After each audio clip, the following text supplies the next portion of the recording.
Okay. Today we're going to show you how to make the best ketchup I've ever tried in my life. This is not just ketchup.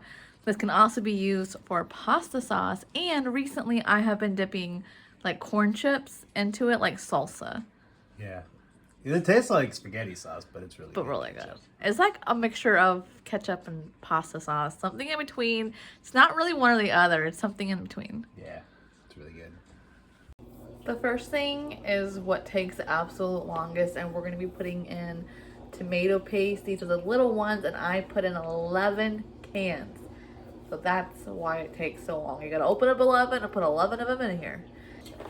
It really helps if you can guilt somebody in your family to help you. Because your hands are pretty sore after doing 11 cans. We're doing 3 cups of water and 3 cups of white distilled vinegar into your pot.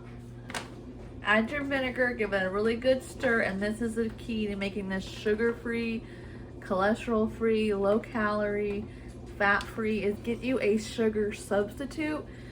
Any kind of sugar substitute, whatever you prefer. We're gonna do 2 cups of this. Stir this around, and next is brown sugar. That's optional. It all depends on you and how much sugar you want. You can also do a brown sugar substitute as well to keep this sugar free.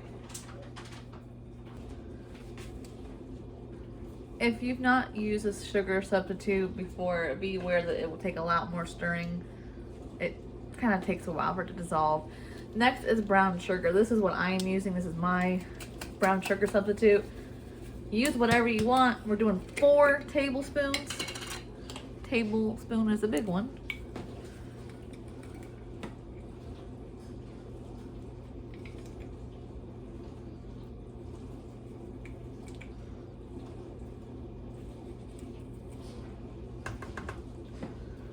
Next is 2 tablespoons of salt.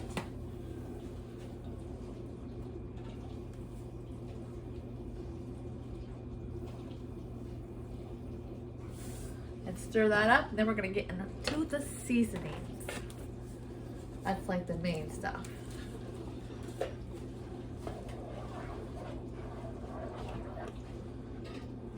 Onto the seasoning. You can taper this however you want. Some people like add onion powder. I don't. I do 1 tablespoon of garlic powder, 1 tablespoon of black pepper. So I would just, doesn't need to be perfect.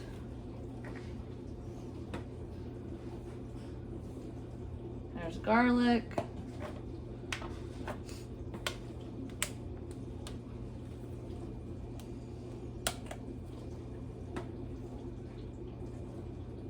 And pepper. Once you get it stirred up really good, we're gonna start putting it in jars. I like using these little wide mouth jars for dipping at home for our own convenience. But for cookouts and stuff, I would recommend using something a little bit bigger. These last about 18 months to 2 years on the shelf once you water bath it and stuff. Once you open it in your fridge, they recommend about 6 months. It just depends on how fast your family goes through ketchup. I wouldn't, if you can't finish this in 6 months, then I wouldn't put in a big jar like this. And I recommend using one of these funnels because it makes your life a lot easier. All right, DC's gonna taste test and see if it's any good. That's good. That's really good. Good taka. Good.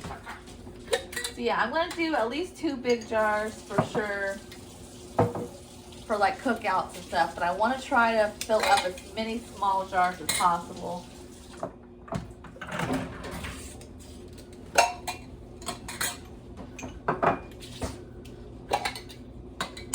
How I do it, I put it in, grab your ladle,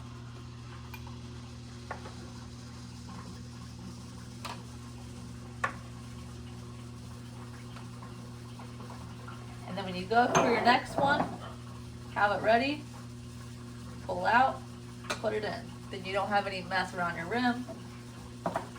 And I don't get picky about my head spaces. I know a lot of people like straight up measure that shit, and that's too much for me. I'm all about simplicity. This is about what you could expect the recipe to make. It made 3 little ones, 3 big ones, and 3 these medium size. These are actually salsa containers that I just reuse. You do not have to buy fancy mason jars if you want to start canning. You can always start anywhere. These have rubber seals inside and you can recan those. Something to consider is free jars. Because we're not boiling my jars and lids separate, which that is totally fine if you want to go that route. It's a little bit extra and takes a lot more work.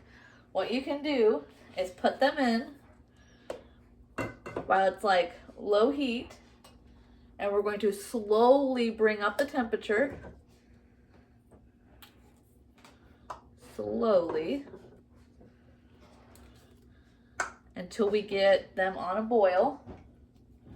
Just a light boil, just so that you can kind of see some bubbles. We're going to slowly start raising it. You don't want the lids to be submerged. You want the lids to be just out of the water. So this is perfect. I'm going to slowly raise it up to about a 7 or 8 is on a boil for me. So on my stove, so I'm just slowly going to get there. Once I get there and I start to see some bubbles and some, you can hear the jars do that sometimes. That's when it's ready. Set your timer 15 minutes. And then we will slowly bring them back down and pull them out, let them cool. And then we'll do the next batch.